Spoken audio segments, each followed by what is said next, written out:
10 फरवरी को उत्तर प्रदेश में 58 सीटों पर पहले चरण का मतदान होने जा रहा है।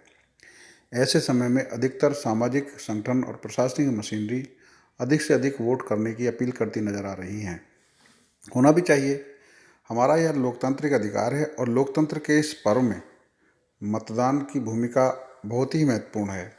अगर हम 2017 के चुनाव की विवेचना करें तो यूपी में कई ऐसे प्रत्याशी जीते जिनकी जीत में नोटा की अहम भूमिका रही और कई ऐसे प्रत्याशी भी थे जो नोटा की वजह से हार गए। कैसे, यह मैं आपको कुछ दिलचस्प आंकड़ों के जरिए समझाता हूँ।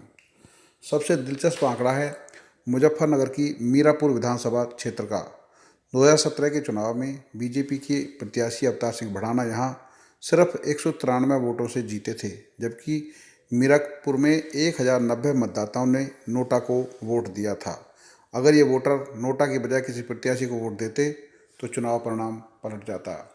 ऐसा ही दिलचस्प आंकड़ा है मथुरा की माठ सीट का। इस सीट पर 2017 में बहुजन समाज पार्टी के श्याम सुंदर शर्मा सिर्फ 432 वोटों के अंतर से जीते थे, जबकि इस सीट पर 1253 मतदाताओं ने नोटा को विकल्प के रूप में चुना था।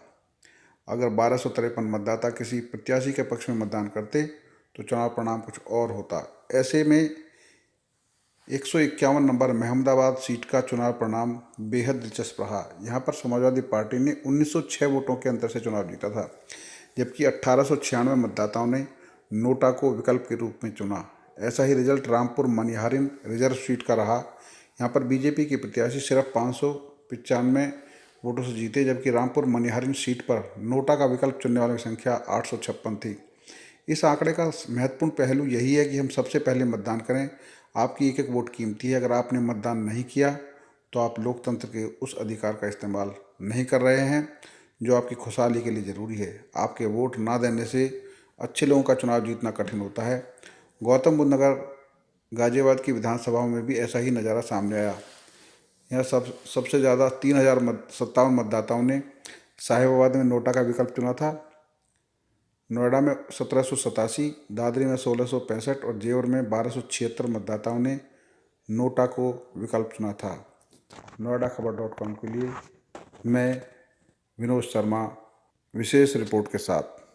यह रिपोर्ट आपको कैसी लगी आप ज़रूर बताएं और YouTube चैनल देखने के लिए noedaखबर.com को सब्सक्राइब करें। धन्यवाद।